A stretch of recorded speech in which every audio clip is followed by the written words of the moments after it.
Bismillahirrahmanirrahim. Assalamualaikum warahmatullahi wabarakatuh. Innal hamdalillah allazi alafa baina qulubina fa asbahna bi ni'matihi ikhwana. Asyhadu an la ilaha illallah wa asyhadu anna Muhammadan abduhu wa rasuluhu la nabiyya ba'da. Allahumma salli wa sallim ala habibina wa syafi'ina wa maulana Muhammad wa ala alihi wa sahbihi wa man tabi'ahum bi ihsanin ila yaumiddin. Saudara-saudara sekalian, Bapak Ibu, adik-adik yang dirahmati Allah, yang pertama-tama saya doain semua yang hadir di masjid ini, Allah jadikan kita orang yang sukses. Allah jadikan orang yang kaya.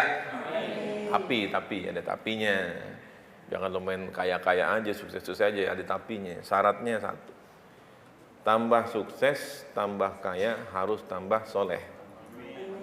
Tambah sukses, tambah kaya, harus tambah takwa. Tambah sukses, tambah kaya, harus tambah dekat sama Allah Subhanahu wa Ta'ala. Karena sesungguhnya itulah yang akan menyelamatkan kita fid dunya wa fil akhirat. Itu yang pertama. Yang kedua, yang udah pernah baca buku saya siapa? Yang udah pernah? Judulnya doang. Ya. Jadi alhamdulillah ini buku, saya nulis buku udah banyak, udah 16 buku. Ya insyaallah akan keluar lagi beberapa lagi.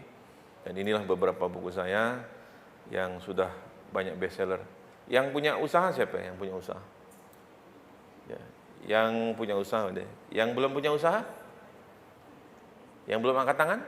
Banyak yang belum angkat tangan. Ya, insyaallah. Jadi ini kalau ibaratnya kalau kuliah umum ini pengantar 2 SKS. Gitu. Ya, ini pengantar ya Studium General. Nanti insyaallah lanjutannya bisa kita lanjutin pada sesi-sesi yang berikutnya. Banyak orang tahu saya nulis buku. Ya. Ini buku saya yang pertama kali yang paling gede itu yang jangan mau seumur hidup jadi orang gajian. Alhamdulillah terjual lebih dari 300.000 kopi. Nah, yang tadinya buku kuning itu berubah menjadi merah sekarang. Ibaratnya buah kan dari hijau, kuning, merah antar hitam busuk gitu. Alhamdulillah bukunya udah jadi satu keluarga satu pengusaha. Tebalnya 508 halaman. Kalau buku yang kuning ini dulu buku nulis nggak sengaja. Bukan nggak sengaja, sengaja nulis tapi buat atasan saya, buat bos saya yang ingin jadi menteri. Jadi ini buku untuk mengendorse orang, memunculkan orang, dan orangnya alhamdulillah jadi menteri dan jadi pejabat yang lebih tinggi lagi. Tapi bukunya kagak jadi terbit. Bukunya saya terbitkan, alhamdulillah jadi bestseller. Saya jadi keliling Indonesia, keliling dunia gara-gara buku itu. Sebetulnya jadi sederhana. Gara-gara buku itu saya jadi banyak duit. Jadi sebenarnya resep banyak duit gampang. Nih, langsung saya buka aja di depan nih. Ya. Yang mau banyak duit ngacung. Oh, kalau duit ngacung aja lupa deh. Ya. Jadi kalau ingin jadi orang kaya, jadi banyak duit sebenarnya gampang. Lo punya satu produk atau jasa, ya. Contoh. Nih dikasih minum. Nah ini dari buat galon ya. Dingin masalahnya. Ya. Nah ada orang kaya jual air aja. Kaya. Iya kan? Ada orang jualan jilbab aja. Saya punya temen. Kalau saya tanya. Pak Amri, Bu Nia ada yang tahu nggak? Nggak ada yang tahu. Tapi kalau saya bilang Robbani ada yang tahu nggak? Pasti tahu. Nah itu yang punya Pak Amri dan Bu Nia. 25 tahun yang lalu jualan jilbab. Modalnya berapa? Modalnya 5.000 perak. 25 tahun yang lalu. Di mana gelar? Di masjid-masjid, di demo-demo, di pengajian-pengajian, bikin sendiri. Tapi dia tekun terus. 25 tahun kemudian cabangnya kalau nggak salah ada 170 di banyak kota. Ya kalau kita iseng-iseng ngitung ya ngutak-ngatik atau cari di internet. Dengar katanya omsetnya setahun 5 triliun. Karena dia nomor 1 di Indonesia. Ya, jadi luar biasa. Ada lagi yang jualan apa? Jualan iklan di TV, bunyinya gini. Orangnya udah tua. Berarti tahu juga. 40 tahun yang lalu. Cintailah produk-produk Indonesia. Tahu ya? Ali Markus. Jualan panci. Jualan alat rumah tangga. Sekarang masih jualan alat rumah tangga. Namanya Mas Pion. Kaya, sukses gara-gara jualan panci. Sama juga nih buku, begitu terjual 300.000 kopi, anggap 300.000 kopi deh. Di luar bajakannya. Kali aja, berapa? Sekarang harganya 132.000. Kalau yang ini 132.000 harganya. Bukunya udah nggak dicetak lagi nih. Udah tinggal sisa dikit. Ngabisin lagi, saya udah nggak sempat lagi. Di luar ada kalau yang ingin berminat. Diskon, cuma 100.000 aja, kadang ngabisin. Anggap 100.000, kalau kali 300.000 berapa? 100.000 kali 30.000 berapa? 300.000. Hitungnya cepat kalau mau jadi pengusaha, hitungnya cepat. Hah? Lama ngitung berapa gitu. 30 miliar. Ya, 30 miliar. Ya, jadi rahasia kaya itu gampang. Punya satu produk, kemudian jual banyak, udah banyak duit.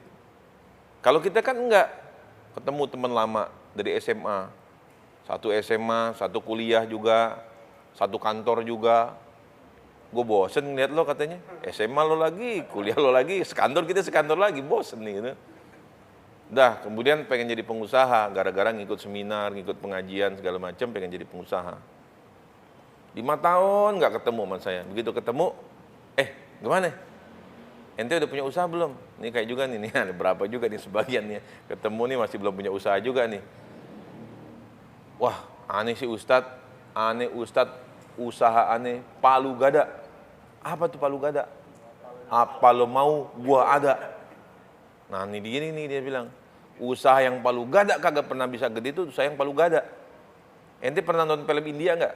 Mahabharata. Itu yang kalau bawa gada tuh. Nah, itu gada tuh paling gede segede gitu namanya tuh. Namanya gada tuh segitu. Ya segede begitu nggak bisa gede-gede. Orang yang bisnisnya macem-macem nggak bakal bisa gede. Karena nggak fokus dia. Tapi kalau dia fokus tadi jualan panci, jualan jilbab, jualan air, jualan buku, jualan sepatu, fokus gede. Ya, jadi insya Allah satu dari awal-awal sudah bilang fokus ya. Ini bukunya tebel, 508 halaman. Ini pengalaman nyata. Di bab pertama, siapa yang udah baca? Yang udah baca? Belum. Ya. Ini udah ratusan ribu orang baca buku ini. Lebih, kalau baca 2 juta orang lebih. Saya riset terus. Di bab pertama, bukunya judulnya Rumah 4x6 berpenghuni 9 orang. Rumah 4x6 berpenghuni 9 orang. Bisa bayangin nggak rumah 4x6 9 orang? Kecil banget. 9 orang lagi numpuk. Nah itu rumah saya dulu. Jadi 40 tahun yang lalu, nah rumah saya kayak gitu. 4x6. Begitu pada gede, kagak muat rumah. Mencar-mencar, saya tinggal sama nenek saya, abang saya tinggal sama siapa, adik saya sama siapa, mencar-mencar. Begitu saya mulai gede, tinggal sama nenek, terus nikah, masih kuliah. Makanya saran saya, nikah lagi kuliah, asik. Bener. Jangan lu udah umur 30 belum nikah. Umur 32 baru nikah. Wah, ada yang kesinggung nih. Apalagi 35 gitu kan. Dia nggak berani ngangkat beban. Saya begitu nikah umur masih kuliah semester 8. Istri saya kedokteran gigi UI, saya ekonomi UI. Kita nikah tinggal di Salemba, rumahnya kecil, 2,5 meter. Kalau tangan lurus, kaki lurus, rumah mentok. Kecil banget. Tapi asik betul, walaupun makannya apa? Makannya nasi uduk, makannya apa? Ketoprak, mie goreng, kagak punya kasur, cuman pakai karpet doang. Asik betul. Ngerasain pertumbuhannya, di situ kita jihad betul-betul. Sungguh-sungguh. Ini berarti gini ya. Adik Rai, tahu kan adik Rai semua pasti tahu. Itu kan adik kelas saya di UI. Saya ekonomi, dia FISIP. Mohon maaf deh, dulu badannya kayak ente begini nih kayak begini. Begeng, kurus. Tapi dia latihan beban sehari bisa 6 sampai 8 jam. Latihan dari mana? 10 kilo angkat. 100 kali sakit capek berhenti. Angkat lagi 100 kali berhenti. Udah, hari itu capek, sakit badannya. Kalau kata adik Rai, kalau kita latihan beban, itu sakit, sampai sakit tuh ototnya pecah. Bukan putus, pecah. Jadi mengembang, pecah. Ntar istirahat, dia udah recovery, tambah gede. Besok ngangkat lagi 20. Angkat 100, sakit, pecah lagi dia. Istirahat lagi, angkat lagi, sampai sehari berapa jam dia latihan, pecah lagi. Besok istirahat, tambah gede lagi. Besok lagi, ngangkat lagi. Dari 15, 20, angkat 30. Angkat 50. Waktu berlalu, 6 bulan. Begitu 6 bulan, begitu dilihat badannya udah jadi. Itu ibaratnya latihan fisik. Latihan fisik bikin sakit, tapi begitu terbentuk langsung six pack gitu kan. Ikut lomba, masuk jadi bintang iklan Elmen, nah, kan gitu. Dia nggak sadar, waktu membentuk. Begitu juga latihan bisnis. Jadi nggak ada yang it came from nowhere, ujuk-ujuk kaya, ujuk sukses, nggak ada. Tadi butuh waktu berapa? Kadang-kadang 5 tahun, 10 tahun, 15 tahun, 20 tahun, 30 tahun. Ya. Tiba-tiba asetnya triliunan. Ada salah satu anggota kami juga, di JPMI, saya ketua umum Jaringan Pengusaha Muslim Indonesia. Ada salah satu anggota kami, ya, anak muda umurnya 26 tahun. Kalau saya browsing di internet, saya nggak usah nyebutin mereknya ya, nanti dikejar pajak tuh. Umurnya 26 tahun, bisnisnya baru 9 tahun, tapi asetnya menurut di internet ya 10 triliun. Kalau Langgo bilang tuh salah satu didikan saya. Ya, properti, kemarin dia baru jual sukuk ya 400 miliar ya. Ya, Langgo bilang. 9 bulan dia ke tempat saya, ke rumah, ke kantor, ya, mati. Ya, ini buku yang udah jadi tapi belum saya terbitin. Ini untuk guru-guru, ya, dedikasi saya untuk para guru-guru, teacher trainer, guru juga bisa jadi pengusaha. Mungkin saya akan jual secara online saja, mungkin 10.000 atau 15.000 untuk para guru-guru. Ya. Udah jadi bukunya tapi belum terbitin.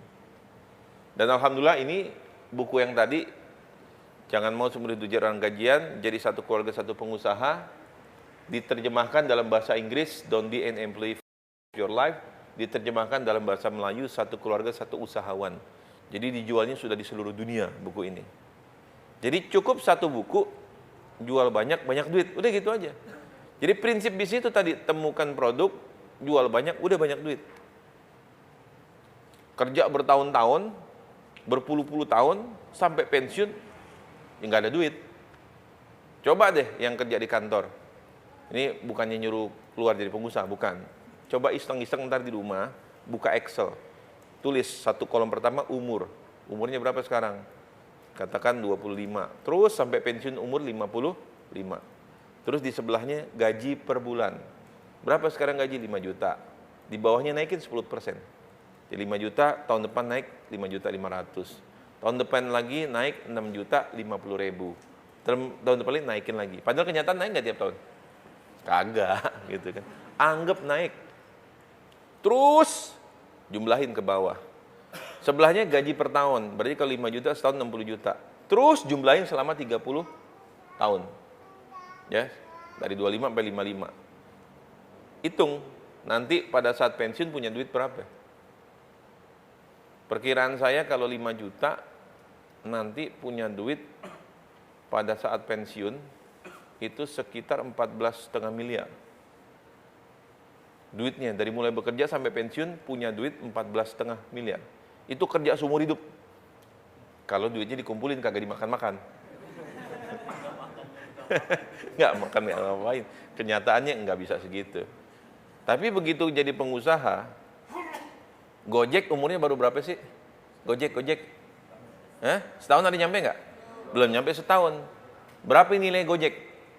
9 triliun. Jadi Gojek itu di valuation, nilainya 9 triliun. Ada junior saya, namanya Ahmad Zaki. Nggak tahu kan? Bukalapak, bener. Bukalapak. Disuntik, jebret. Dapat berapa? 800 miliar. Umurnya 28. Jadi luar biasa bisnis itu. Ya, ntar kita sampai gitu. Ya, baik.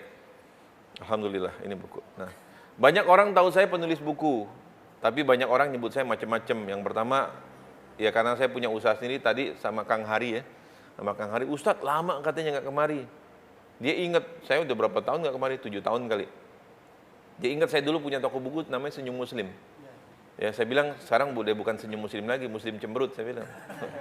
Karena udah tutup semua. 56 toko saya punya, Sabang sampai Merauke. Saya dulu punya toko buku Senyum Muslim 56, pabrik sepatu ada 4, restoran ada 5, konsultan, macam-macam deh. Ya, sampai hari ini masih ya beberapa usaha kecil-kecilan. Ya. Yang kedua adalah saya seorang akademisi.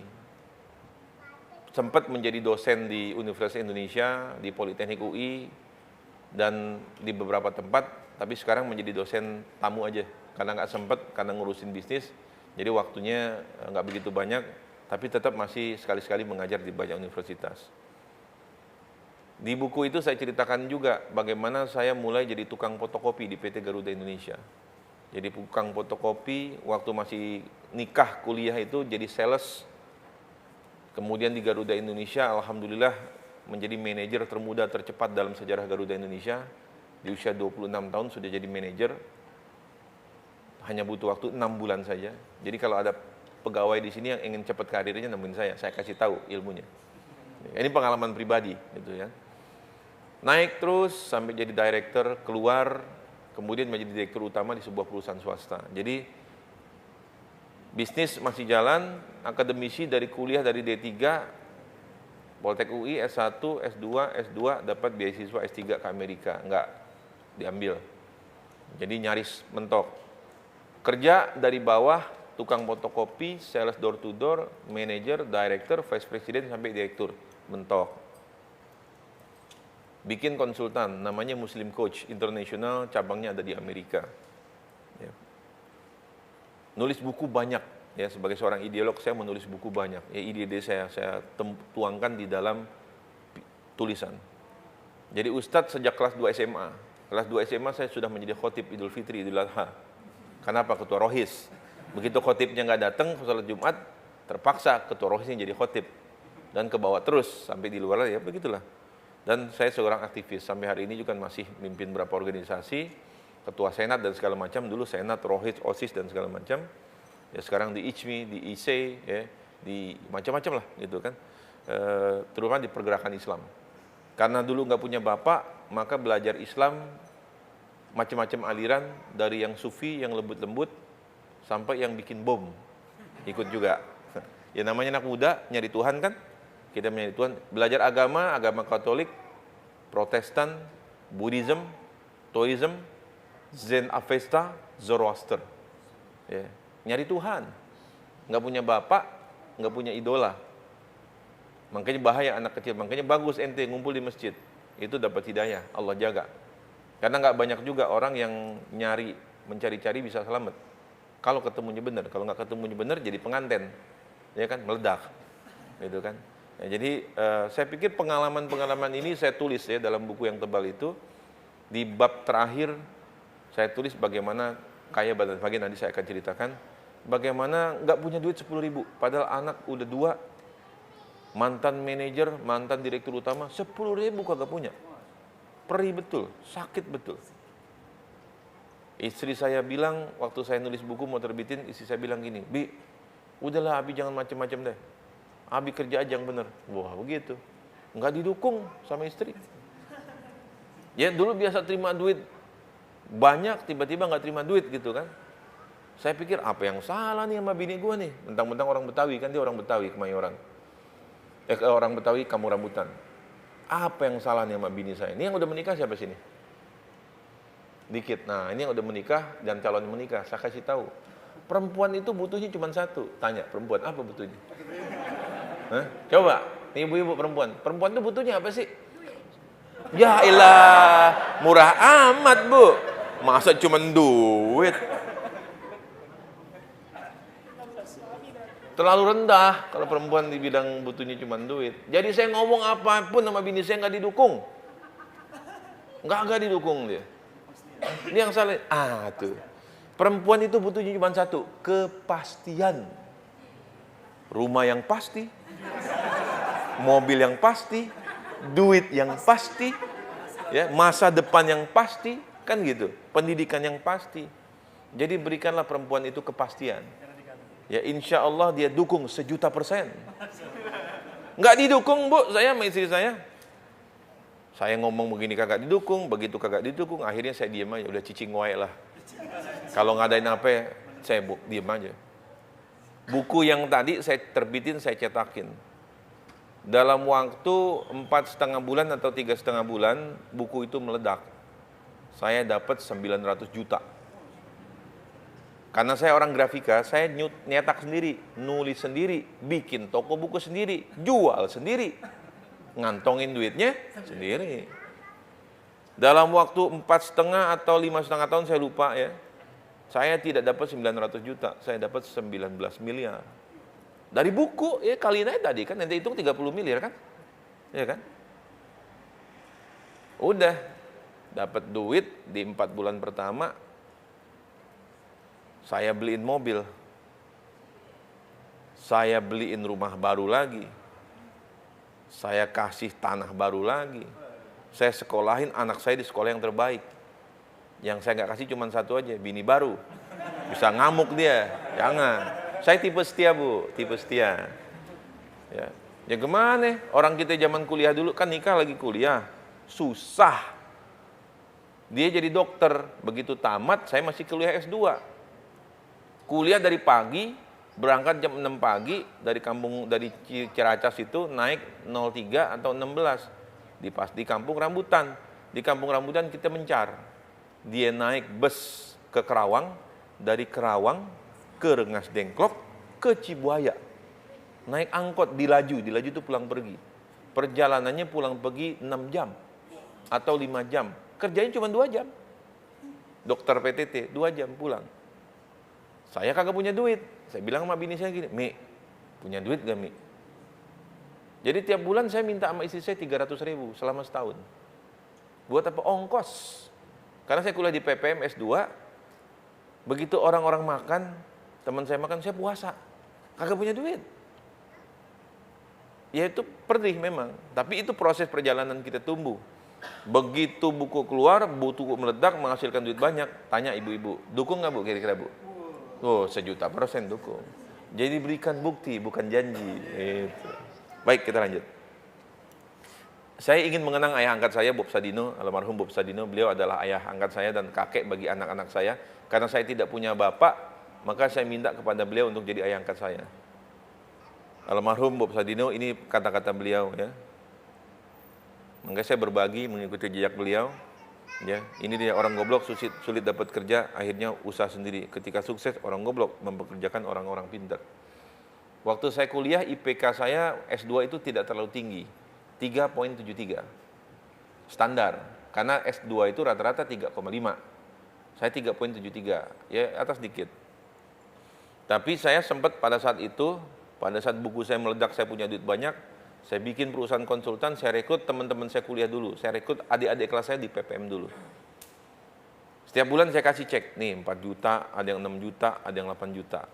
IPK mereka 4,0. Mentok, saya cari yang terbaik.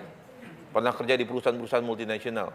Jadi tiap bulan saya tulis cek, saya kasih, nih 1, 2, 3, 4, 5, 6 orang. Sambil saya bercanda. Jadi sebetulnya pinteran siapa ya? Pinteran lo apa pinteran gua ya? Jadi kalau saya bilang, kalau kamu bisa mengerjakan orang pintar, kamu lebih pintar dari orang pintar. Oke, saya percepat ya. Ya, ini kata-kata Bob Sadino lagi. Ya. Tinggi pangkat apapun yang dimiliki, tetap seorang pegawai. Sekecil apapun usia Anda punya, Anda adalah bosnya. Banyak orang tanya, bisnis apa yang bagus? Jawabannya, bisnis yang bagus adalah yang dibuka, bukan ditanyain terus.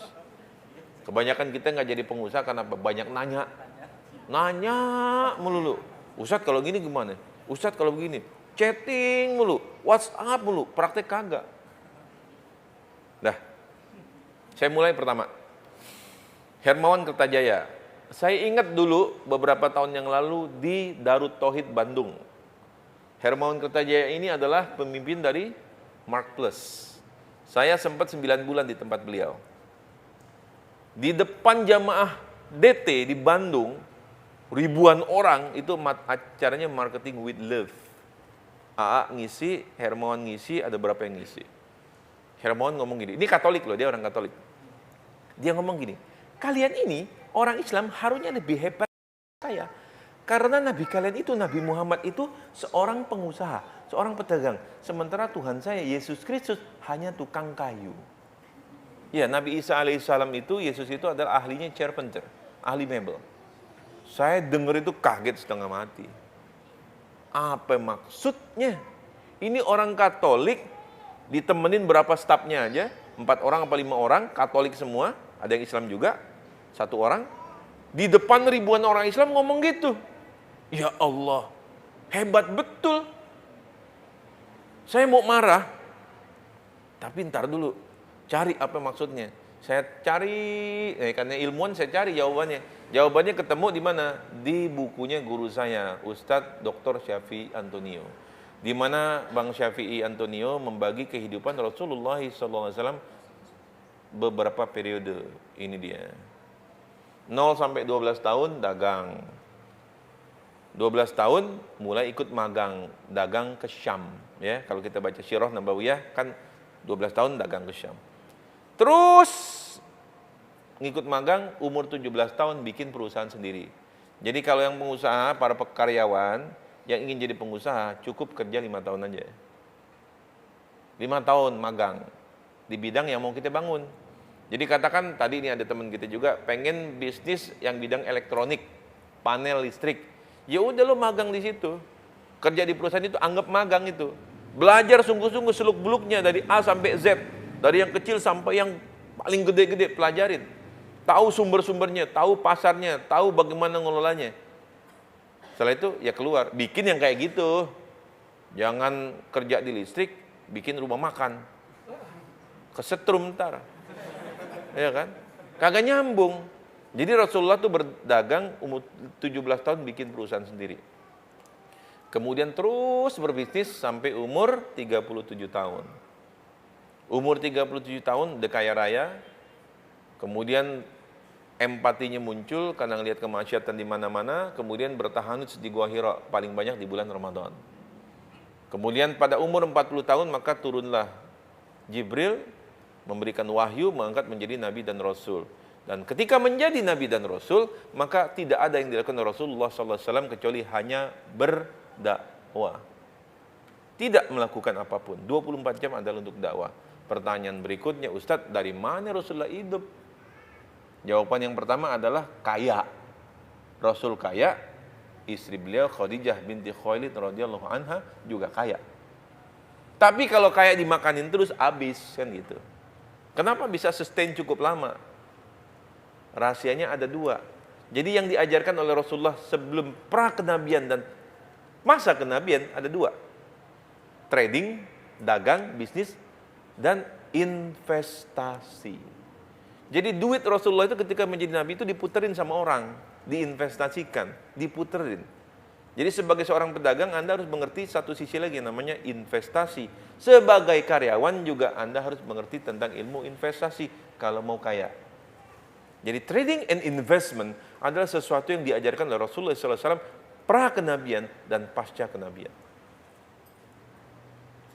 Ada ustadz bilang gini, karena semua nabi adalah pedagang, semua nabi adalah pengembala kambing. Yuk kita ajarin anak kita ngembala kambing. Kacau saya bilang. Mundur ke belakang. Benar semua nabi adalah pengembala kambing. Rasulullah ngembala kambing cuma sebentar kok. Kalau saya nggak salah cuma sekitar 2 tahun. Tapi bukan mengembala kambing yang membentuk karakter Rasulullah. Yang membentuk karakter Rasulullah ketika menjadi pengusaha. Ini yang bisa jawab yang pernah jadi pengusaha dan pernah jadi direktur. Kenapa? Karena ketika kita menjadi pengusaha dan satu-satunya nabi dan rasul yang pengusaha besar adalah Nabi Muhammad SAW. Hanya satu-satunya tuh dari yang disebutkan ya 25 nabi dan rasul. Pengusaha besar hanya Rasulullah. Ketika kita menjadi waktu jadi dirut, ini saya jadi dirut dulu. Saya punya anak buah banyak. Ada direktur marketing, direktur finance, direktur operation, direktur SDM, direktur strategik. Kalau saya punya ide, saya kumpulin semuanya. Kemudian saya sampaikan ide saya begini. Gimana menurut kalian? Yuk diskusi. Wah rame diskusinya. Udah Ngotot-ngototan boleh. Setelah itu ambil keputusan. Kita putusin, go or no go. Lanjut apa enggak nih ide saya ini. Diskusi, keputusannya lanjut. Begitu lanjut, saya tinggal perintah. Minggu depan kita rapat lagi. Tolong orang finance dihitung berapa biayanya. Tolong orang marketing dihitung bagaimana strategi marketing dan siapkan sales force-nya. Tolong orang operation nanti operasinya bagaimana. Tolong SDM siapin orangnya. Tolong orang strategik bikin strateginya. Tinggal perintah. Karena udah punya sistem. Tapi begitu kita jadi pengusaha, nol kan? Siapa direktur marketingnya? Kita. Siapa direktur SDM-nya? Kita. Siapa direktur operationnya? Kita. Siapa OB-nya? Kita juga. Kepala jadi kaki, kaki jadi kepala. Itu membentuk karakter. Jadi trading and investment, ingat tuh. Tapi coba omongan kembali Hermawan, lihat ujungnya. Menjadi Nabi dan Rasul berapa tahun? 23. Menjadi pedagang berapa tahun? Oh, itu maksudnya omongan Hermawan katanya.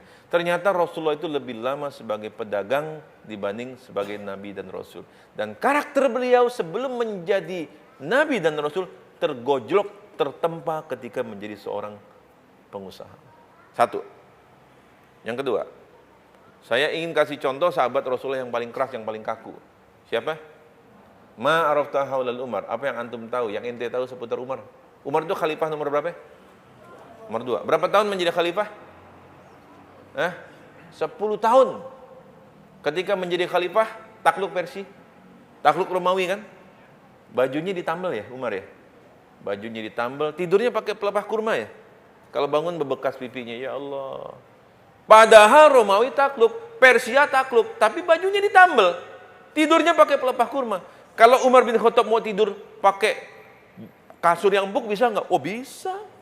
Kalau mau pakai baju emas bisa nggak? Bisa, karena Raja Kisra itu, takluk Persia itu, Kisra itu bajunya emas.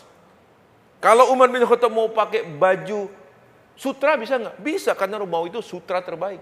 Tapi tidak, he is a great leader. Dan begitulah kepemimpinan. Ya kalau menjadi direktur utama, ente boleh naik helikopter juga boleh. Tapi kalau ente sudah menjadi pemimpin umat, wali kota, gubernur, menteri, apalagi presiden, hiduplah seperti rakyat kebanyakan. Dan begitulah Rasulullah dan para sahabat mencontohkan. Dan begitulah tradisi di dalam Islam. Umar bin Abdul Aziz ketika menjadi khalifah, sebelum menjadi khalifah jadi gubernur, mohon maaf deh kalau ente baca sirah Umar bin Abdul Aziz, itu sisiran rambutnya mengkilap rapi. Parfumnya kecium dari jarak berapa ratus meter. Bahkan ketika orangnya sudah pergi, kalau ada yang datang ke masjid, bilang, tadi khalifah kemari ya? Tadi gubernur kemari ya? Iya, kok tahu? Wanginya masih ada. Parfumnya kecium, tapi begitu dia menjadi khalifah, ditinggalin semuanya, tinggal di rumah beralasan tanah, bahkan meninggal rumahnya beralasan tanah. Nah, sahabat Rasulullah, Umar bin Khattab, ketika saya diundang di Masjid Istiqlal untuk memberikan pelatihan kepada 600 atau 700 ustadz-ustadz se-Indonesia. Saya tanya, ustadz, para syekh, apa yang ustadz tahu tentang Umar? Sebutin kayak tadi itu. Kemudian pertanyaan saya satu, kepada antum juga semua. Berapa kekayaan Umar bin Khattab pada saat meninggal? Enggak banyak yang tahu, ini kekayaannya. 22,4 triliun. Utsman bin Affan 480 miliar. Zubair ibnu Awam puluhan miliar. Amr bin As puluhan miliar. Abdurrahman bin Auf 37,3 triliun. Bahkan sekali infak 64 miliar. Kalau kita, yang paling kencang di masjid itu apa? Yang paling jalan kencang, kotak. Geser. Begitu berhenti bunyi, klotak. Nah, recehan yang masuk. Abdurrahman bin Auf 64 miliar sekali infak. Kekayaan 37,3 triliun. Miskin enggak? Tidak. Orang terkaya di dunia siapa? Bill Gates. Nomor 2 siapa? Warren Buffett. Sedekahnya berapa? Atau charity-nya berapa? CSR-nya berapa? 95% kekayaan disedekahin. Diceritikan. Miskin enggak? Enggak. Tetap nomor 1 dan nomor 2 terkaya di dunia. Karena memang benar. Sedekah itu apapun agamanya, an-numu wal barakah, tumbuh dan memberikan keberkahan. Ini yang menarik apa, ikhwan akhwat yang rahmatullah. Perhatikan 5 nama yang saya tampilkan ini. Dan ini ada di dalam kitab Fiqh Iqtisadiyah Umar Ibn Khattab, halaman 44 dan halaman 99. Dengan hitungan saya, satu kurs dinar 2,5 juta. Di sumbernya dalam Fiqh Iqtisadiyah Umar Ibn Khattab. Yang menarik dari 5 nama yang saya tampilkan ini, 4 orang dijamin masuk surga. Kecuali siapa? Kecuali siapa? Amr bin As. Jadi 4 nama yang saya tampilkan ini semuanya dijamin masuk surga kecuali Amr bin As. Kalau jamin masuk surga jangan tanya jihadnya, jangan tanya hafalan Qur'annya, jangan tanya qiyamul lailnya, jangan tanya sedekahnya, jangan tanya ibadah-ibadah yang lainnya.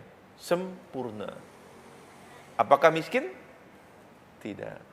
Kenapa begitu? Mereka memahami Islam secara benar. Mereka mengerti hakikat ni'mal mali soleh lirajulin soleh atau ni'mal mali soleh fil yadis soleh. Sebaik-baiknya harta adalah harta di tangan orang yang soleh. Tetapi apakah mereka gaya-gaya hidup juga? Tidak. Hidupnya sederhana. Karena mereka memang mencontoh Rasulullah SAW. Kaya tapi sederhana. Apalagi zaman sekarang. Ini penting mutlak. Umat ini perlu ekonomi. Tadi baru ngomong-ngomong. 78% kekayaan properti tanah di Jakarta dikuasain, mohon maaf, oleh orang-orang bukan non-muslim.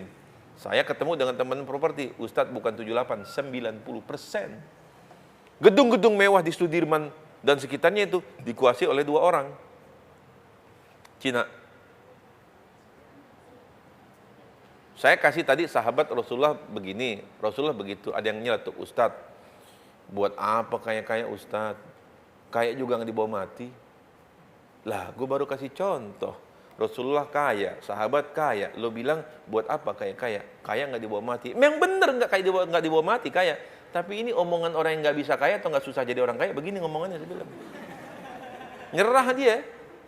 Yang lain nyertuk lagi. Ustadz, kayaknya sih saya kagak ada potongan jadi orang kaya, Ustadz. Lah, memang kaya potong-potongan, saya bilang.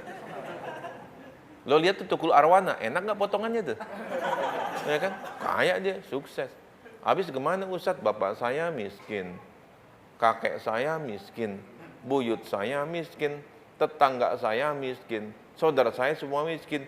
Saya tinggal di lingkungan miskin. Wajar dong Ustadz, saya jadi orang miskin. Biarin Ustadz, anak saya, cucu saya jadi orang miskin juga. Rasa jadi orang miskin. Wah kacau saya bilang nih. Parah. Ente buka surat 4 ayat 9. Surat An-Nisa ayat 9, 4 ayat 9. A'udzubillahi minasyaitonirrajim. Wal yakhshal ladzina law taraku min khalfihim dzurriyyatan di'afa khafu 'alaihim falyattaqullah wal yaqul qawlan syadida.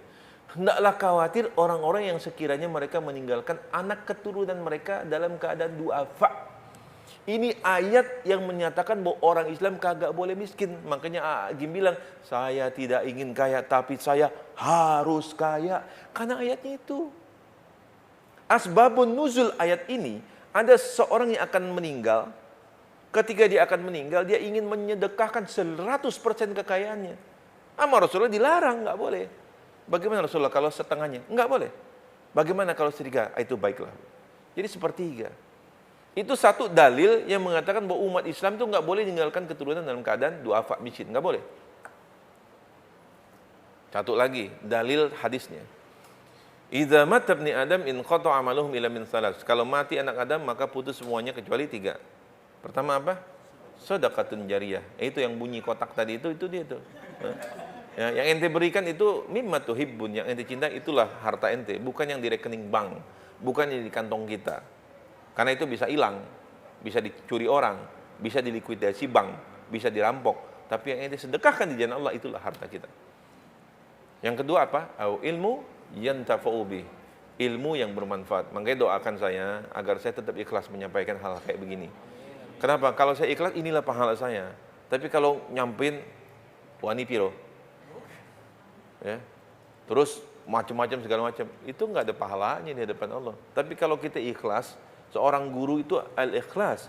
Itu bab pertama adalah al-ikhlas. Kalau kita ikhlas, ya itu pahala. Tapi kalau nggak ikhlas nggak dapat. Nah yang ketiga, waladun soliha yad'ulah. Anak-anak soleh dan soleh yang mendoakan kedua orang tuanya. Gimana mau ngedoain orang tuanya? Kita tinggalin dia dalam keadaan miskin. Punya anak 5. Kayak saya anaknya 5. Rumahnya ngontrak. Anaknya sekolah.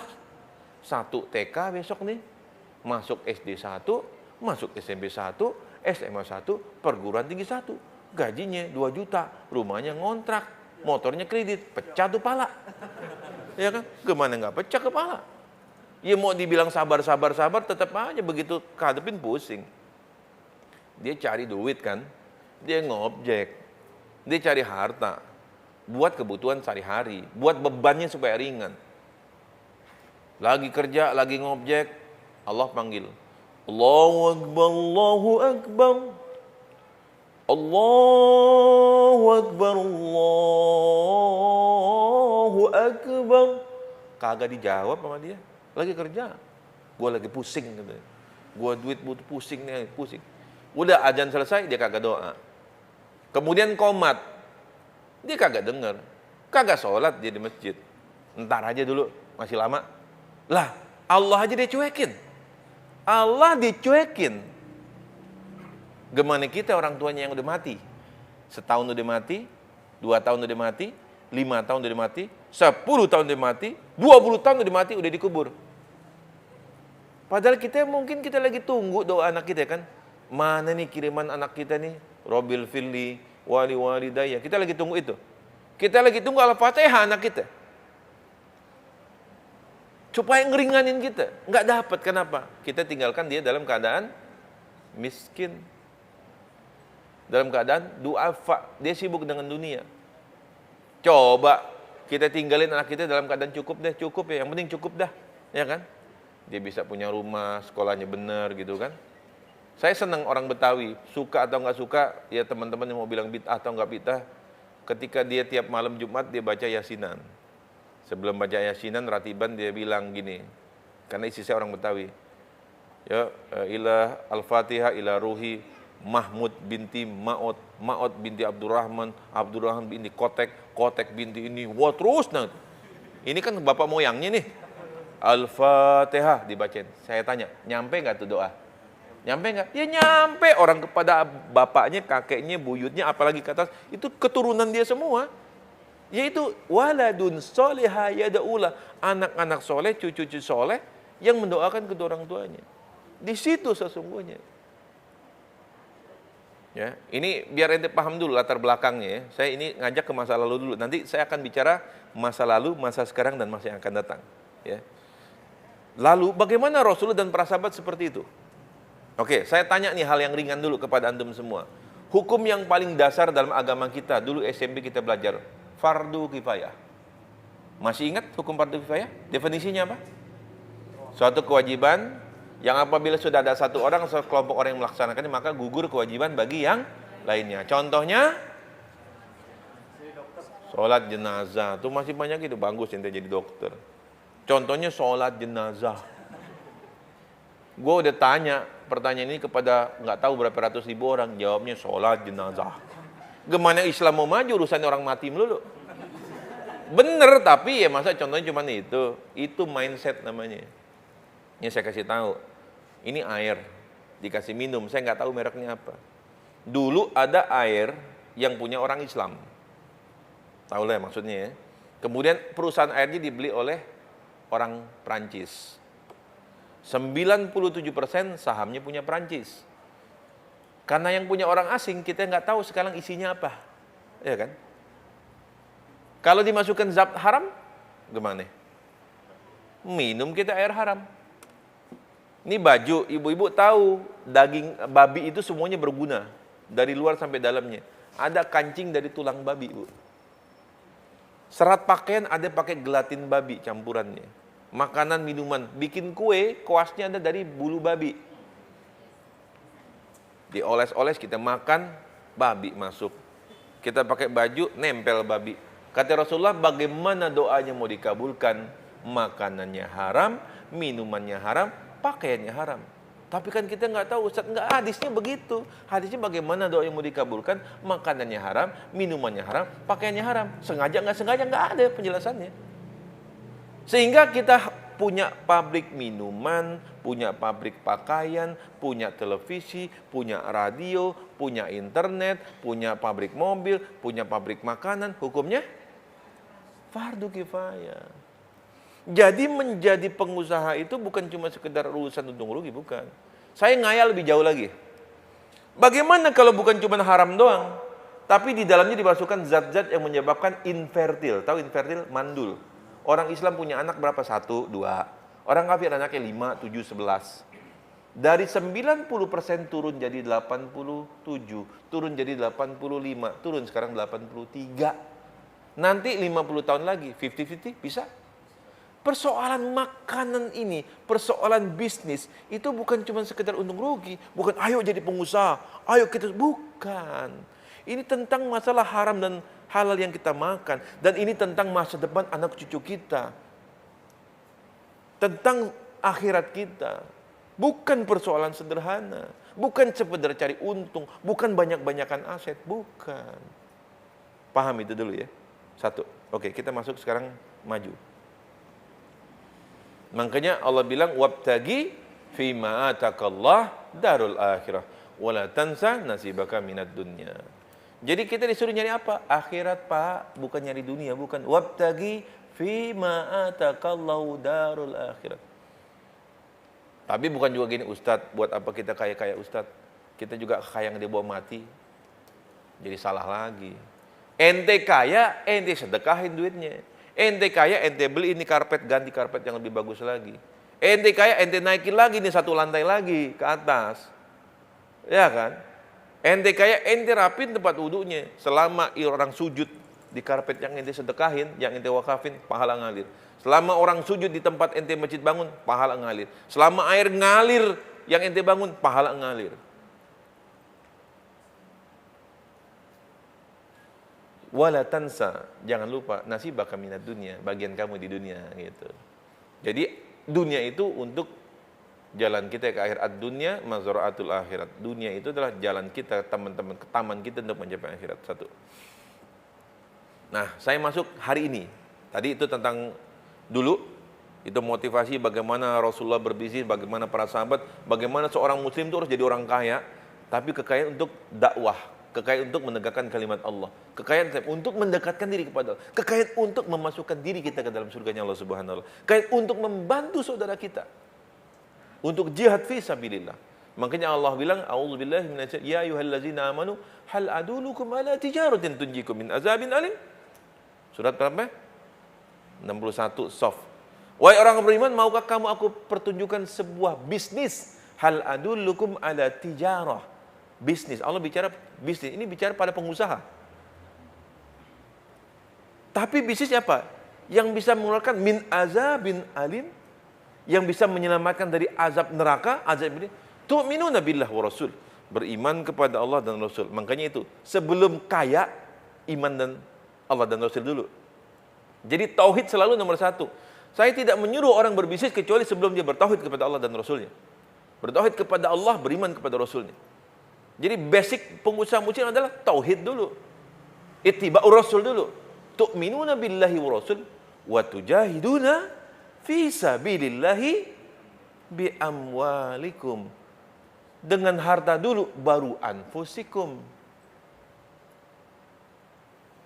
Anda cara cepat orang pengen masuk surga, jihad, meledakin bom. Gampang kalau kayak gitu kan, orang miskin juga, oh daripada gue miskin susah, udah meledakin bom aja masuk surga. Itu orang predestination, putus asa. Tapi begitu kaya, susah kan ngeluarin, pelit kan. Makanya Allah pakai bahasanya bi amwalikum, harta dulu, baru wa anfusikum. Ya. Kemudian kita lihat hari ini. Waktu Ramadan kemarin saya dapat kiriman video, mungkin antum juga dapat. Apakah Indonesia seperti Yunani dan Puerto Rico? Videonya seperti ini. 4 menitan nih videonya. Jalan tuh. Nah. Ini video yang di berapa tahun yang lalu, bulan yang lalu Ramadan. Apakah Indonesia akan seperti Angola? Kita lihat. Dan sekarang berapa? 37.000 ya pekerja Cina di Indonesia ya. Kalau di Angola banyak sekali, lebih banyak dari Indonesia. Tapi memang mereka kerjanya luar biasa. When it's finished, this will be one of the biggest shopping centers in Africa. It's just one of hundreds, probably thousands of buildings in Angola being built by Chinese construction companies.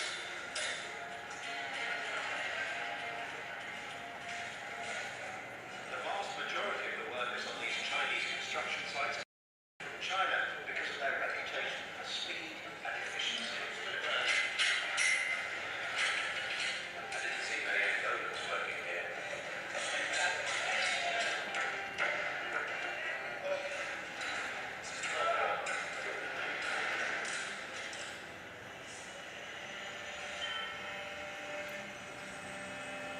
The £20 a day these Chinese men earn would represent a huge wage for local workers. But instead, that money gets sent back to China. The oil bonanza and the Chinese building projects make Luanda feel like a boom town. But unemployment among the locals is still high.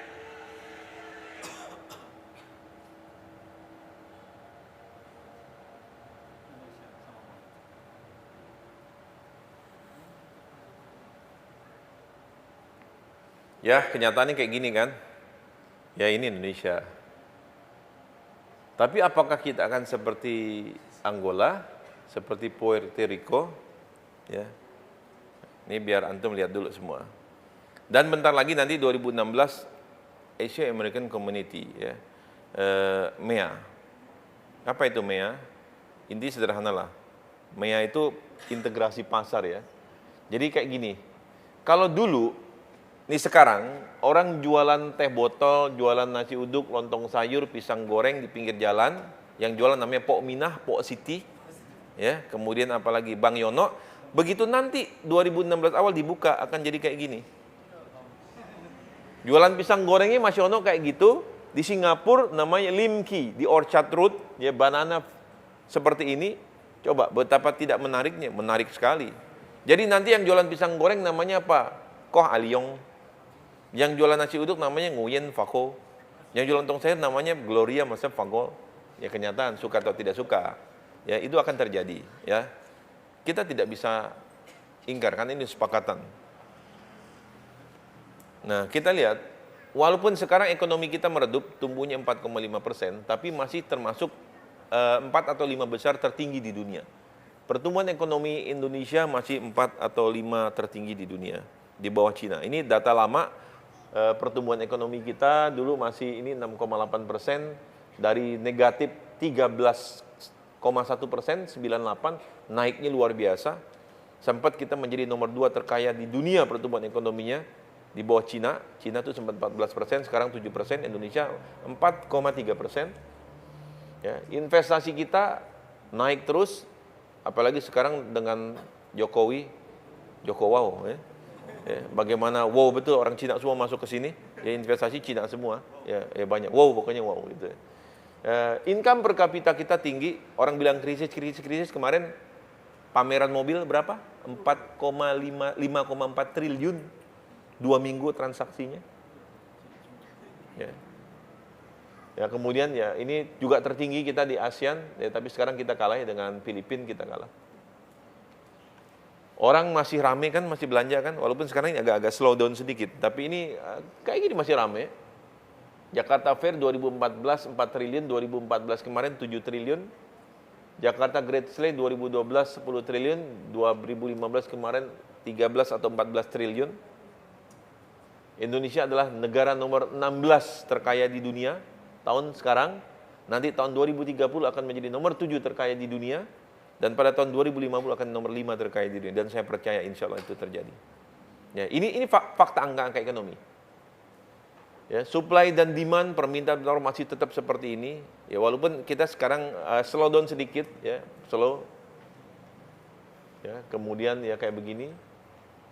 Dulu ingat bagaimana ketika Garuda di dadaku, berapa pesawat pergi ke Malaysia? Ya, kenapa? Ada 13 juta orang kelas menengah, dan setiap tahun ada 7 juta orang kaya baru. Ya, ini luar biasa Indonesia. Cuman pertanyaan, ini nikmatin siapa? Asing dan asing. Kenapa? Karena kita nggak jadi pengusaha. Yang nikmatin pertikaian Indonesia pertemuan ada asing dan asing. Dulu orang berebutan durian, berebutan Fanta, berebutan Indomie. Dulu. Sekarang orang berebutan apa? BlackBerry. Paling banyak penjualan di Indonesia, sampai pindahin markasnya di Indonesia. Rebutan Crocs. Barang-barang premium makin laku. Buktinya kemarin 5,4 triliun penjualan mobil. Masih jauh lah ya krisis Indonesia. Sekarang kita lihat online. Ini saya kasih tahu hari ini kita ya, hari ini ya, biar antum tahu ini dunia kita. Pengguna online kita ya berjumlah sekarang 93,4 juta dan tahun depan diperkirakan 103 juta, 103,6 juta.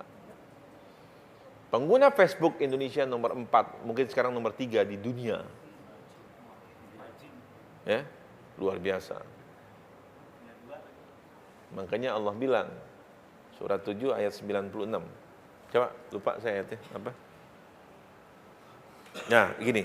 Jadi, kalau ini adalah angka-angka ekonomi, mengatakan jauhlah Indonesia dari krisis, jadi insya Allah tidak akan terjadi. Ya. Tapi kalau kita semua teriak krisis, krisis, krisis, pengamat bilang krisis, pemerintah bilang krisis, nyalahin efek-efek dari luar negeri, semua teriak krisis, krisis benar terjadi. Krisis itu terjadi karena rame-rame panik. Coba rame-rame kita, 1 juta orang narik duit bank serentak, maka krisis terjadi. Tapi angka-angka yang saya tampilkan, kemarin Kristianto Wibisono di Kompas menulis, jauh beda antara Yunani dengan Puerto Rico, Angola dengan jauh. Kenapa? Yunani basicnya kemana? Pariwisata. Indonesia ini apa? Tambangnya banyak, hutannya banyak, ikannya banyak. 2/3 penduduk Indonesia berusia di bawah 35 tahun, antum-antum. Itu the next generation, antum. Antum ini semua calon pemimpin masa depan. Jadi kalau dari angka-angka insya Allah jauh. Tapi pertanyaan siapa yang nikmatin? Yang nikmatin mohon maaf asing dan asing saat ini. Tapi kalau antum satu keluarga, satu pengusaha, antum punya anak nanti jadi pengusaha, adik jadi pengusaha, ibu jadi pengusaha, insya Allah. Dari angka-angka ekonomi jauh. Tapi apa kata Quran? Kata Quran, A'udzubillahi minasyaitonirrajim. Lau ana ahlal qura, betul ya? Amanu wa taqaw la fatahna 'alaihim barakatin minas sama'i wal ard, walakin kadzabu fa akhadnahum bima kanu yaksibun. Sekiranya beriman dan bertakwa. Jadi kunci kekayaan itu adalah iman dan takwa. Bukan teknis. Saya bisa mengajarkan teknis, tapi saya bilang pertama iman dan takwa dulu. Itu modal antum, itu modal pengusaha muslim. Amanu wattaqau la fatahna 'alaihim barakatin minas sama'i wal ard. Dibukakan keberkahan dari langit, turun hujan enggak banjir. Turun hujan subur, tumbuh tanaman di mana, panen bagus. Wal ard, dari bumi keluar barang-barang tambang, ditemukan sumber-sumber minyak baru, emas baru, energi baru, mineral baru. Tapi kalau kita kafir, walakin kadzabu fa aqadnahum bima kanu yaksibun. Saya melihat begini. Saya tinggal di komplek Geria Tugu Asri. Kami sholat berjamaah 5 waktu, 5 sampai 8 saf, 5 waktu. Kompleknya memang bagus. Suasana berimannya luar biasa. Pengajian setiap hari, Senin sampai Minggu. Penuh pengajian kami selalu. Biasa di Geria Tugu Asri, lingkungannya Islami.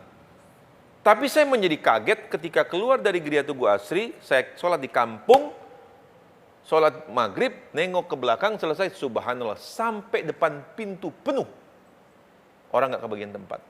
Saya kaget lagi kemarin ketika sholat zuhur di Medco, saya ngisi kajian, penuh itu masjid di Medco. Apa tanda-tanda apa itu? Tanda-tanda bahwa terjadi peningkatan secara kuantitas dan kualitas keimanan orang muslim Indonesia. Di mana hafiz-hafiz Quran banyak di mana-mana. Masjid-masjid mulai penuh, kajian-kajian mulai ramai, jilbab luar biasa. Ini tanda-tanda insya Allah Indonesia akan menjadi pemimpin muslim dunia. Dan selama itu masih penuh masjid-masjid kita, hafiz-hafiz kita tambah banyak, yang beriman tambah banyak, jauh krisis. Karena Allah bilang, "Lau ana ahlal qura amana wa taqaw la fatahna 'alaihim barakatim minas sama'i wal ard." Itu kata Allah. Sekarang kita mulai masuk yang kekinian, yang praktis. Cari duit itu susah atau gampang? Yang bilang susah angkat tangan. Yang bilang susah angkat tangan. Yang bilang gampang angkat tangan. Enggak susah-susah gampang. Yang bilang susah angkat tangan. Yang bilang gampang angkat tangan. Yang belum angkat tangan, angkat tangan. Gini, ikutin kata-kata saya ya. Cari duit itu mudah. Cari duit itu mudah. Ulangi, cari duit itu mudah. Cari duit itu mudah. Gimana caranya? Ini tanya serius loh. Ketika kita bilang cari duit itu susah, langsung nyerah otak? Itu namanya mindset. Wah susah Pak Ustadz, nyerah kan? Lo berhenti kan? Tapi ketika bilang cari duit itu mudah, gimana caranya? Lo mikir nggak? Mikir. Begitulah otak itu bekerja. Kata Allah, ini saya kasih dalilnya, kan kalau teman-teman salafi kan senang dari saya senang dalil juga. Dalilnya apa? Dalilnya Rasulullah SAW mengatakan apa? Ana inda dhanni abdi bi. Aku tergantung, kata Allah, aku tergantung prasangka, dugaan, mindset hambaku kepada diri. Kalau lo bilang susah, ya susah. Kalau bilang ya mudah, mudah. Yaudah kita bilang aja mudah. Begitu bilang mudah, gimana caranya? Mikir otak. Ketika kita mikir, berkembang. Nggak percaya, kita buktiin. Ini sahabat saya, ini guru saya, ini murid saya, ini teman saya juga. Namanya Habibie Absyah.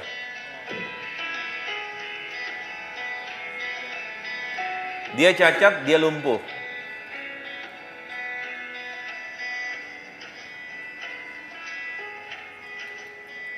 Habibie Absyah memberikan bukti nyata bahwa keterbatasan fisik bukanlah penghambat bagi seseorang untuk maju dan sukses.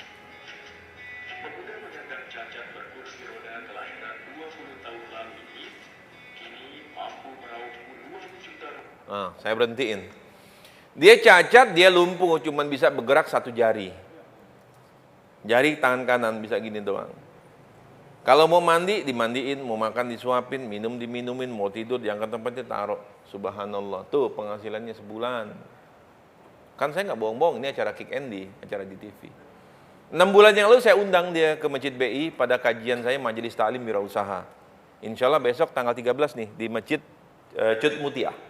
Ya Cut Mutia. Tanggal 13 besok September silakan datang yang punya waktu kosong di Masjid Cut Mutia Menteng dari jam 8 pagi sampai zuhur. 6 bulan yang lalu saya undang Habibie. Ngomong. Wah, pakai kursi roda didorong. Pada nangis orang. Dia promosi, dia punya produk baru. Ini produk barunya nih. Namanya Mbah Sukun.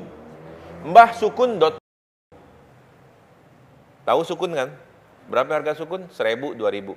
Sama Habibie sukun itu dipotong-potong, dibentuk sebesar dadu, dimasukkan ke botol yang sebelah kiri atas itu, dibikin merek Mbah Sukun, dijual di mbahsukun.com. Penjualannya sebulan 1.000 botol. 2.000 menjadi 22.000, jadi 22 juta. Habis selesai Habibie ngomong, bagian saya ngomong, saya bilang, jamaah, ini kita udah dapat ilmu dari guru kita Habibie. Ada yang nangis, ada yang kagum. Yuk kita bantu guru kita. Pulang jangan sampai nggak beli, dia punya. Borong, habisin. Yang mau jadi agen silakan jadi agen. Begitu pulang, diserbu, habis. Selesai saya sampein, Dek, gimana Habibie? Alhamdulillah Ustaz, semuanya habis Ustaz. Cakep. Ustaz, ya. Bulan depan saya boleh ikut jualan lagi. Friend, Habibie friend, boleh kapan aja. Bulan depan dia datang lagi. Jualan. Saya tanya, Habibie, gimana? Bulan kemarin kan 20 juta. Setelah sebulan ini penjualan gimana? Setelah laku sebulan ini, hasil kemarin. Alhamdulillah Ustaz, udah 40 juta sebulan. Subhanallah. Jadi yang online tadi berapa puluh juta, lebih dari 56 juta, ditambah ini 40 juta, jadi 100 juta lebih. Punya jari satu. Coba ibu bapak angkat tangannya, angkat tangannya. Angkat tangannya, ya coba angkat tangannya ini semua, kayak orang berdoa, kayak orang berdoa nih, kayak orang berdoa. Kayak orang berdoa, angkat tangannya, lihat tangannya, jangan lihat saya. Coba gerak-gerakin jarinya, gerak-gerakin jarinya, gerak-gerakin. Bisa bergerak? Bisa bergerak? Subhanallah, jari ente bergerak semua 10. Berapa sebulan penghasilan ente? Ya, Habibi 1 jari, subhanallah. Nah, saya kasih kuncinya. 3 prinsip utama. Ya, ini saya udah masuk teknis ya. Kalau Habibi aja bisa 1 jari, ente 10 jari. Ente ingat-ingat aja. Malu ente pulang kalau kagak bisa sukses sama yang kagak punya jari. Yang diperkirakan umurnya cuma sampai 23 tahun, sekarang umurnya udah lebih. Karena dia nggak nyerah. Dia mengeksplor, dia melihat kelebihannya. Jangan lihat kekurangan. Semua kita ini punya banyak kekurangan. Tapi punya nggak satu aja kelebihan? Pasti punya. Lo gali, lo cari kelebihan lo apa. Lo fokus di situ. Udah kayak Habibi. Nah, sekarang 3 prinsip utama. Yang pertama adalah temukanlah produk atau jasa yang dibutuhkan oleh begitu banyak orang. Jadi kunci yang pertama, cari produk atau jasa yang dibutuhkan oleh begitu banyak orang. Jadi jangan jual produk yang bagus menurut otak lo. Jangan. Bagus menurut pasar. Dibutuhkan orang. Wah, kayaknya bagus nih kalau begini. Dia bikin kagak laku. Orang kagak butuh. Jadi carilah produk atau jasa yang dibutuhkan oleh begitu banyak orang. Wah, Ustadz, kalau butuh banyak orang berarti kan banyak yang jual. Betul, karena kalimatnya belum selesai. Carilah produk atau jasa yang dibutuhkan begitu banyak orang dan buatlah mereka rela untuk membayar lebih. Supaya mereka untuk bayar lebih, kan udah banyak nih. 1000 orang jualan produk sama. Harga ente lebih mahal. Tapi kok laku? Kenapa? Ente orang bayar kenapa? Apa bedanya? Apa uniknya? Apa keunggulannya? Apa value-nya dibanding yang lain? Kasih contoh. Ketika pertama kali Aqua muncul, orang bilang sinting, gila, nggak mungkin jual air lebih mahal dari bensin. Aqua tuh 700 per liter, bensin 500 per liter pada saat itu. Jual tuh laku, begitu laku orang ngikut-ngikut, ya kan? Ada yang lebih hebat nggak dari Aqua? Nggak ada. Pak, minta Aqua dikasih mereknya apa? Ades. Terima nggak? Terima. Pak, minta Aqua dikasih mereknya apa? Teh botol. Terima. Pak, minta Aqua dikasih mereknya ABC. Terima? Terima. Kenapa orang anggap itu namanya Aqua? Karena itu kan Aqua itu apa? Itu air minum dalam kemasan. Industrinya AMDK namanya, air minum dalam kemasan. Kenapa Aqua sudah jadi nomor 1? Nggak bisa lagi orang jadi nomor 1 lagi. Maka ada orang yang mikir lagi. Lebih. Tadi mereka bayar lebih kan? Maka dibikinlah air, isinya sama, air putih. Tapi gelasnya botol warnanya hijau. Botol. Bukan plastik. Kalau plastik kan krek-krek gitu kan. Ini botol hijau. Apa mereknya? Masih ingat? Equil. Harganya 5 kali Aqua. Kalau Aqua dijual 700, dia 35.000. Tapi adanya di mana? Bukan di warung-warung, di atas meja menteri. Di atas meja kabinet, di hotel-hotel. Jadi orang bayar lebih. Isinya sama, air. Ya kan? Itu yang saya maksud dengan yang pertama. Temukanlah produk atau jasa yang dibutuhkan begitu banyak orang, buatlah mereka rela untuk membayar lebih. Kalau untuk bayar lebih, Anda harus beda, Anda harus unggul, Anda harus unik, Anda harus difference. Bikin kayak gitu lagi nggak bisa. Maka orang berpikir lagi. Maka dia bikinlah air yang isinya air, botolnya keras, tapi ada bulir-bulir jeruknya. Apa namanya? Pulpy orange. Maka jadilah pulpy orange nomor 1. Ngerti nomor 1 ya? Oke, nomor 2. Jual dan promosikan secara masif agresif. Jual udah punya produk bagus, tapi nggak dijual, nggak dipromosin, nggak ada yang tahu. Udah bagus, promosi, masif agresif, gencar. Jangan salah kayak ada satu produk perbankan syariah. Hasanah, titik. Iklannya 48 miliar 1 hari. Di TV, radio, tabloid, surat kabar, internet 1 hari. Saya tanya, lo sama juga buang duit ke laut, mana ada bikin merek branding itu 1 hari. Jadi terus menerus. Pak Ustadz kalau terus menerus berat dong. Ya sekarang udah ada Facebook. Saya pasang iklan di Facebook cuma 100.000. Yang klik 3.000 orang hampir. Cuman berapa biayanya? 36 perak 1 klik. Dan bisa sangat spesifik iklan di Facebook itu. Kepada orang apa, jenis kelamin apa, di mana adanya, tajam. Bikin brosur 500 perak nyetaknya. Nyebarinnya 200 perak satu orang lagi. Amai nyebarin, ditumbuk aja taruh di kos-kosannya dia. Secara masif agresif sehingga konsumen mau beli dan beli lagi. Kenapa saya ulang nyebutnya 4 kali beli? Jadi kunci daripada bisnis itu, Brian Tracy bilang, why one business growing to be big company while another shrinking and then dead? Mengapa ada satu bisnis tumbuh menjadi besar sementara yang lain shrinking, mengkerut kemudian mati? Dia tanya, dia jawab sendiri. Business growing to be big company because high of sales. Bisnis menjadi besar karena yang belinya banyak, yang penjualannya tinggi. Bisnis shrinking and then dead karena low of sales. Bisnis mati karena nggak ada yang beli. Jadi kunci daripada nomor 2 adalah promosikan, agresif, cari pelanggan-pelanggan baru terus, dan jaga pelanggan-pelanggan yang lama. Hari ini, bulan ini dapat pelanggan 100, bulan depan dapat lagi 50, dia 150. Jaga yang 150. Tambahin lagi bulan depan 50 lagi, udah 200. Tambah lagi tiap bulan 50, setahun udah 600. Teman saya jualan bekam sama herbal. Nggak punya database. Tiap bulan lumayan pendapatannya 7 juta. Segitu terus, konstan. Kenapa? Dia cuma nyari yang baru. Ntar begitu Ramadan turun, cuma 2 juta. Karena nyari yang baru. Tapi ketika saya ajarkan bagaimana dia menjaga pelanggan yang baru dan menjaga yang baru dan menambah yang lama, maka dia punya database berapa? 15.000. Begitu 15.000 dia cuma setiap tengah bulan Hijriah dia SMS. Sekarang tanggal 13 Hijriah, saat yang tepat untuk berbekam. Dapatkan diskon 30% untuk madu Arab terbaru. Just nyebarin kepada sekian banyak orang pakai WhatsApp, pakai BBM, pakai internet segala macam, pakai email. Biayanya murah. Dari 30.000 dapat aja 10%, 3.000. 3.000 kali 100.000 aja. Nah, duit banyak kan? Nah, itu yang saya maksud dengan nomor 2. Yang ketiga, belajarlah mengelola keuangan yang baik dan benar. Bisnis nggak tumbuh, nggak gede karena duitnya kepake. Kantong kiri, kantong kanan nyampur. Kenapa? Jualan tempat strategis kayak DT gini, depan. Jualan apa? Nasi Padang. Tadi saya dikasih makan ayam, wah enak. 15 tahun yang lalu jualan warungnya di situ. 15 kemudian warungnya masih itu juga. Kenapa? Kantong kiri sama kantong kanannya nyampur.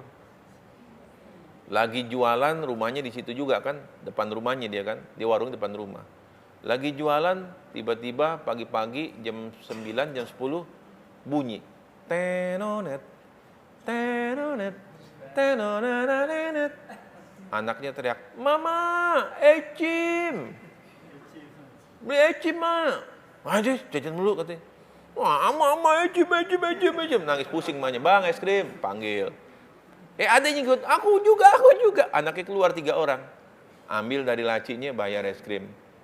Padahal orang duit jualan tuh kepake. Udah, tidur tuh anak.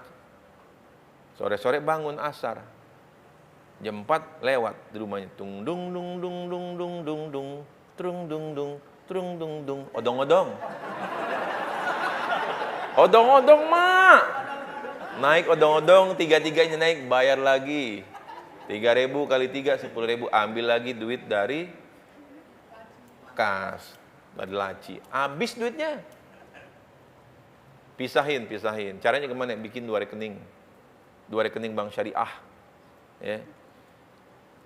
Jangan sekali-sekali pakai duit usaha. Lu bikin 2 rekening. Contoh, penjualan katakan 2 juta sehari. Terus gimana? Setorin 2 jutanya itu ke bank. Lah besok gimana Ustaz? Tenang aja dulu. Lo setorin 2 juta. Seret. Terus besok belanja berapa? 1 juta. Ambil 1 juta. Set. Udah, belanja. Besok begitu lagi. Laku berapa? 3 juta. Butuh modal berapa? 1,5. Setorin 1,5 juta. 3 juta setorin, ambil lagi. Rekening yang sama. Kenapa begitu? Begini. Kan nggak punya catatan nih kita. Begitu sesuatu kita butuh untuk katakan untuk pelebaran toko kita, butuh duit kan. Bank tanya, "Pak, Ada catatan cash flow-nya nggak? Wah, kagak ada saya cash flow-nya. Apa itu cash flow? Saya nggak ngerti itu. Itu loh Pak, Bapak keluar duit masuk. Oh ada. Saya nggak catat, cuman saya setor tiap hari. Tiap hari keluar, dapat duit saya setor, saya masuk. Berapa lihat? Lihat. Wah, sebulan cash flow-nya ini sehari rata-rata 2 juta, 60 juta. Minjem 300 juta, dikasih. Karena cash flow-nya 60 juta. Coba kalau nyetornya tadi cuma 1 juta. 30 juta, lebih kecil dapat duitnya. Ngerti maksudnya gitu ya? Ini nggak perlu bohong-bohong cash flow, ini beneran. Nah, kemudian kemana? Begitu akhir bulan, mau gajian kan? Gaji diri kita berapa? Untungnya 30 juta. Gaji berapa? 10 juta. Dari rekening usaha, transfer 10 juta. Ke rekening pribadi. Ceng. Transfer 10 juta. Dari rekening usaha ke rekening pribadi yang satunya lagi. Dah, yaitu gaji ente. Walaupun ente itu gajinya, itu disiplin diri supaya bisnis kita bisa tumbuh dan berkembang. Kalau ente ngambilin kagak jelas, nggak bisa gede. Tiba-tiba bulan Juni, anak masuk sekolah, satu masuk SMP, satu masuk SMA, butuh duit. Berapa butuh? 10 juta, yaudah transfer 10 juta lagi ngutang. Jadi pas bulan Juni transfer 20 juta, ceng. Bulan depannya, bulan Juli, ente kagak boleh gajian. Wah nggak mungkin Ustadz. Terus maunya kemana? Terus kemana Ustadz? Udah gini aja, ente cicil. Berapa? 5 bulan. Ente potong 2 juta, 2 juta, 2 juta. Bulan depan ente gajiannya 8 juta, 8 juta, 8 juta. Caranya begitu, ente selamat. Paham ya? Oke, kita lanjut. Nah, ini Bob Sadino bilang, makanya tadi saya bilang, pada awalnya orang tidak tahu, kemudian tahu. Tahu aja, belum sukses. Lama jadi bisa. Lama lagi jadi terampil. Lama lagi jadi ahli. Padahal tadi baru tahu, oh bikin jilbab begitu. Oh jualan jilbab begitu. Jadi bisa. Begitu bisa jadi terampil. Begitu jadi ahli. Begitu ahli, duitnya totalnya berapa? Setahun 5 triliun. Kenapa? Ini prosesnya dari tidak tahu, menjadi bisa, menjadi terampil, dan menjadi ahli. Dan kalau sudah ahli, forget about money, money will follow you. Lupakan uang, uang akan ngikutin Anda. Yang terjadi kita apa? Kagak semuanya serba bisa, dikit-dikit. Karena dikit-dikit nggak jadi ahli dia. Karena nggak ahli, duitnya kecil, gajinya kecil, penghasilannya kecil. Coba, bagaimana orang gunting rambut namanya Rudi Hadiswarno kan? Mahal. Bagaimana orang nyanyi yang namanya siapa lah? Agnes Monica, dibayar berapa puluh juta sekali nyanyi, berapa? 7 lagu. Bagaimana orang namanya Rudi Khairuddin masak, mahal. Bagaimana namanya Helmi Yahya, Tontowi Yahya, mahal karena ahli dalam buat kuis dan ahli dalam Master of Ceremony, MC. Ketika kita menjadi seorang ahli, maka harga kita menjadi mahal. Tapi kalau cuma sekedar tahu doang, nggak ada harganya. Bisa doang, kecil gajinya. Terampil, mulai naik. Tapi kita ahli, udah, Anda termasuk kelompok 1% orang yang paling ahli. Forget about money, money will follow you. Oke. Terakhir, kaya versus bahagia. Pilih mana, kaya atau bahagia? Nah, maunya dua-duanya, kaya dan bahagia. Ya, manusia memang begitu, maunya enak terus. Nah, jadi ini bab terakhir dari buku saya. Yang tadi pengantar itu adalah bab awal-awal dan tengah-tengah. Ya, ini bab terakhir di buku saya tentang kaya dan bahagia. Ada seorang nenek-nenek di Kampung Rambutan namanya Haji Asnaya. Dia menikah pada usia 13 tahun. Karena dilamar oleh gurunya. Pastilah gurunya ini bukan orang gila. Melamar muridnya yang masih bau kencur menjadi istrinya. Kecuali ini wanita punya kelebihan. Dari pernikahan itu dilahirlah 14 orang anak. Pada saat anak yang ke-14 lahir, maka suaminya yang guru miskin itu meninggal dunia. 2 anaknya meninggal dan hidupnya hanya 12 orang anak. Anak yang pertama baru lulus STM, kerja di kandang burung Taman Mini Indonesia Indah. Kerjanya nyiramin burung, mandiin burung, bersihin tai burung. Yang paling kecil berusia 3 tahun. Maka Haji Asnaya pun hidup menghidupi 12 orang anaknya agar bisa sekolah. Apapun dia lakukan, apapun dia kerjakan, dari jualan kue, jualan minyak tanah, jualan oli, pokoknya anak bisa sekolah. Tapi subhanallah, nenek-nenek tua ini punya 4 prestasi. Di mana prestasi ini siapapun yang namanya orang tua atau calon orang tua pasti pengen seperti Nenek Asnaya. Apa prestasinya? Prestasi yang pertama, 12 orang anaknya jadi orang. Ngerti kalau artinya jadi orang ya? Sarjana, pengusaha, sukses. 12-12-nya. Prestasi yang kedua, anak-anaknya ini soleh dan solehan. Sempat ada 2 orang anaknya, satu narkoba, satu main perempuan, maka dia bangun di tengah malam, dia angkat tangannya, dia minta kepada Allah, maka 2 orang anak itu, yang satu menikah, yang satu lagi menikah, maka hilanglah kebiasaan buruknya itu. Bahkan yang biasanya suka main perempuan, maka malam Jumat mereka paling sering bikin pengajian ratiban di rumah. Prestasi yang ketiga dari Haji Anahya bahwa 12 orang anaknya ini akur. Jarang orang Betawi akur. Apalagi kalau urusan warisan. Ini akur, subhanallah. Yang muda menyayangi yang tua sayang sama yang muda, subhanallah. Dan yang prestasi keempat dari Asnaya inilah, yang ini tidak masuk akal.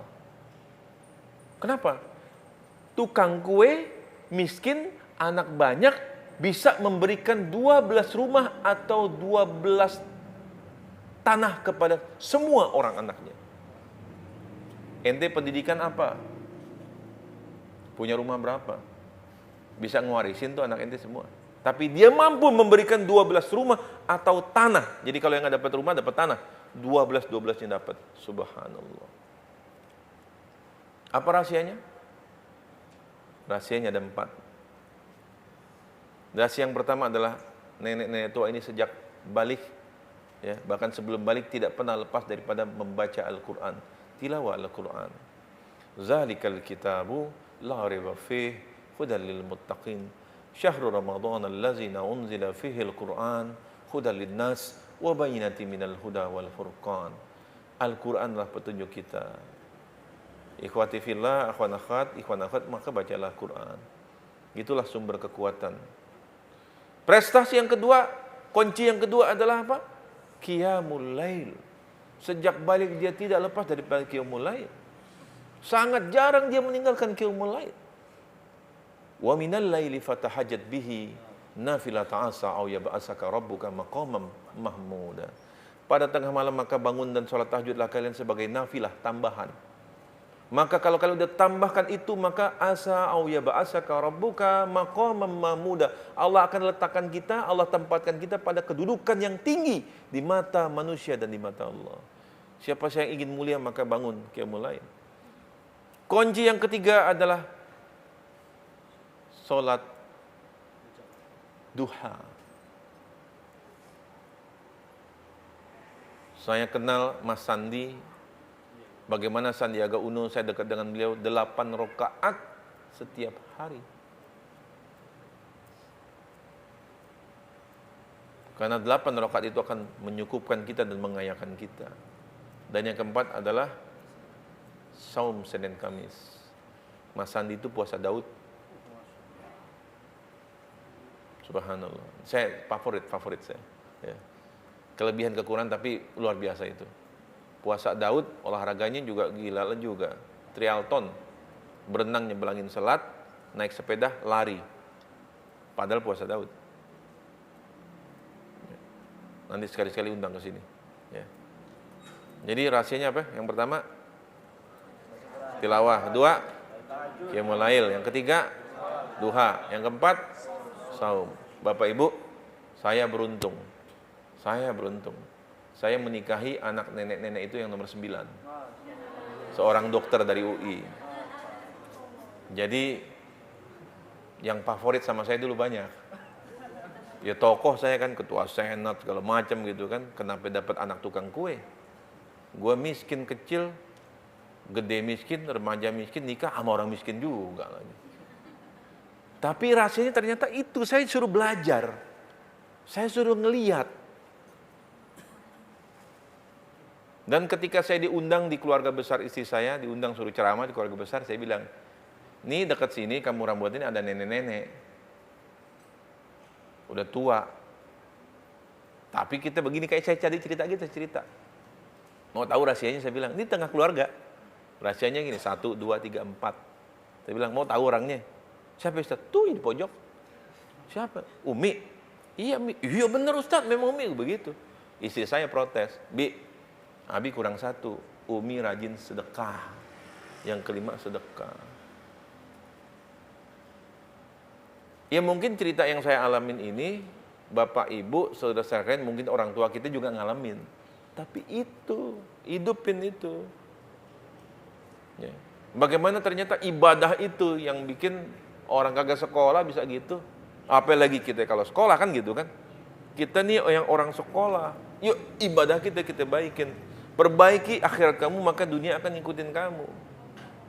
Bagi Allah mudah, kalau Allah mau kayakan kita besok kaya kita.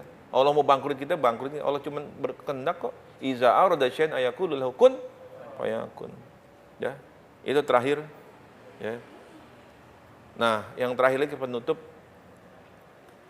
Kadang-kadang kita bisnis, kita kerja nyari apa sih? Nyari apa ente? Nyari duit. Colokin. Udah ya? Oh ya. Kita nyari apa sih? Nyari rezeki. Nyari berkah kan? Rezeki itu ada 3. Pertama adalah rezeki yang dijatah. Wa ma min dabbatin fil ardi ila 'alallahi rizquha. Yang ngerayap, yang melata di atas bumi udah ada rezekinya. Apa itu yang ngerayap? Ular sama apa ya? Ulat keket. Udah ada jatah rezekinya. Nggak usah khawatir, apalagi kita yang duanya. 2 kakinya. Yang kedua adalah rezeki yang dikejar. Innallaha la yugairu ma biqaumin hatta yugairu ma bi anfusihim. 51 56. Dikejar. Pakai ilmu, pakai perencanaan, pakai program, pakai lembur, pokoknya kerja keras. Pakai lobby-lobby segala macam. Mohon maaf, yang dikejar bisa dapat, bisa kagak. Kita lupa yang ketiga apa? Yang diantar. Kemarin saya Ramadan, saya bilang sama sekretaris saya, Bu Lina, tolong Ramadan ini saya jangan ada jadwal ngisi kajian Ramadan. Isya sama subuh. Kenapa? Saya pengen nemenin anak saya, istri saya, Isya di masjid, subuh di masjid, dengerin ceramah. Saya pengen ngapalin Quran aja. Ya kalau zuhur bolehlah, saya bilang. Udah, saya pengen ngejar akhirat aja Ramadan. Tapi begitu kita kejar akhirat, dunia kejar kita. 10 hari pertama datang yang pertama ini Pak. Ini gedung di Cijantung, lebarnya 8 kali 33. 2 lantai, 2 gedung. 6.000 meter. Nilainya kira-kira sekitar 35-40 miliar. Diwakafin ke saya. Ke Majelis Taklim Wirausaha. Subhanallah. Padahal udah puluhan orang ketemu sama itu Jenderal Purnawirawan, enggak dikasih. Saya enggak sengaja. Ya orang saya enggak punya kepentingan, biar Allah aja ngasih. Jadi ini 10 hari pertama, selesai? Enggak, datang lagi. Ya, ini gedung yang keduanya. Datang lagi. Ya ini tanahnya. Ya, lokasinya cakep. Nih. Datang lagi. Ini pantai di Belitung, yang pantai itu tuh yang batunya segede rumah. Laskar Pelangi. Ya kan ini pantai Laskar Pelangi. Ustadz, saya Bupati Belitung 2 periode. Saya punya tanah Ustadz di Belitung. Kalau mau Ustadz bisa kita kembangkan tuh jadi pesantren Ustadz. Udah, Ramadan saya berangkat ke Belitung, berendam di lautnya Pak. Ini kayak kolam renang pribadi, nggak ada yang berenang, cuman kita bertiga.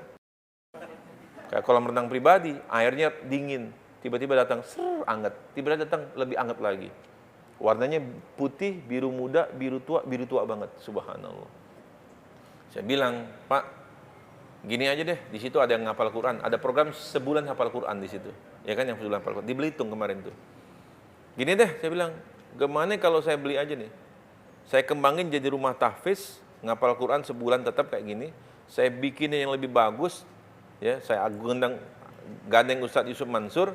Nanti kita bikin program sebulan hafal Quran. Nanti setorannya di Madinah, sama Syekh Madinah.